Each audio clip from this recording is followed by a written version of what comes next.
لوگوں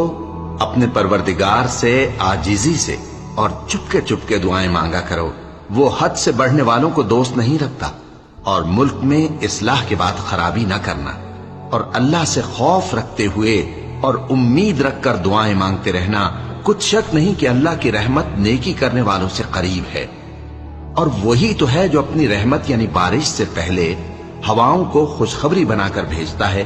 یہاں تک کہ جب وہ بھاری بھاری بادلوں کو اٹھا لاتی ہے تو ہم اس کو ایک مری ہوئی بستی کی طرف ہانک دیتے ہیں، پھر بادل سے بارش برساتے ہیں، پھر بارش سے ہر طرح کے پھل پیدا کرتے ہیں۔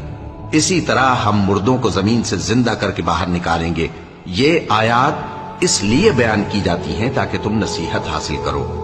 اور جو زمین پاکیزہ ہے اس میں سے سبزہ بھی پروردگار کے حکم سے نفیس ہی نکلتا ہے، اور جو خراب ہے اس میں سے جو کچھ نکلتا ہے ناقص ہوتا ہے۔